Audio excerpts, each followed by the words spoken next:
Welcome back, viewers. You're still here in Scope with me, Waqar Rizvi. In this segment, we're going to discuss Iraq, and we're going to hone in on the issue of IDPs, or internally displaced people. Certainly, there are a significant number of them. I believe around 6 million had originally left or fled their homes during the conflicts, and several conflicts, of course, in Iraq.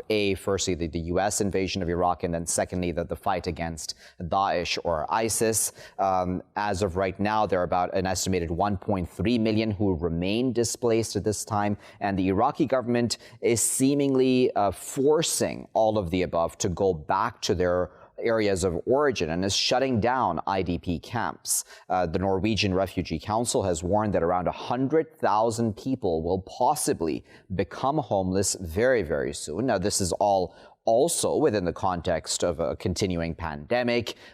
We've had, vast corruption in Iraq ever since the downfall of Saddam Hussein in those many years, and all of that trickle-down effect certainly still very much exists in Iraqi society. And certainly, as I said, the pandemic, not only the health issues with that, but also then the issues of an economic crisis, which we're really honestly seeing worldwide as well. Is this the right time then for the Iraqi government to be shutting down these camps and forcing these IDPs essentially out onto the streets? Let's discuss all of that a bit further. What are your thoughts on that? And certainly, I don't want to take away from the challenges that the Iraqi government faces, but is this the best solution at this time? I think, as my colleague mentioned, it's a good idea, of course, to end this portfolio of IDPs as a long-lasting one, because we are going to enter the year 7 of establishment. And of course, we cannot leave it forever, but it should be first a voluntary one, not forced, as it seems to be. Second, there must be some arrangements in the original residence area, including the security, stability, safe livelihood for those families. The presence of houses and infrastructures, as well as real guarantees that they will not be subjected to some social or tribal revenge or retaliations, as is expected, of course, because we know that some members of those families who were affiliated to ISIS have committed some crimes against some other communities or neighbor communities. So, talking honestly, we do not have a real transitional justice basics till now. So I think all these points not achieved now. The problem that we are getting such steps at any time before the election. So we are in doubt, or we are scared that it is a portfolio that always exploited politically, not from the humanitarian point of view.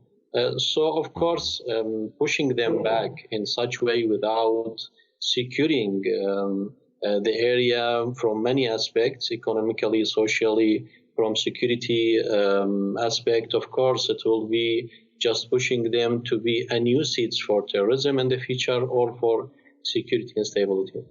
As well. Ali, in just a minute or so, if you can tell me on this issue of, those who are going back or who are being forced to go back to their areas.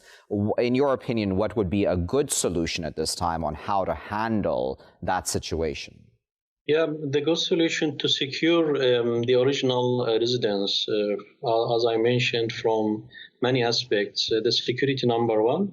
I agree with my colleague, Avin, that most of those families, even some survivors, we had some cases of survivors who already released by security institution, they now detained because they have their names enlisted within ISIS documentations. So there is a real security problem. I think the main problem that why the government thinking to end this portfolio, because the international support or the supports which was coming from the international community, it started to end. So there is no any other resource to support them. Yeah. So arrangement, the area or the residents from security aspect, from economical aspect, from social, and starting to implement the transitional justice, including reparation and accountability, are the main basics to start and ask them to return back.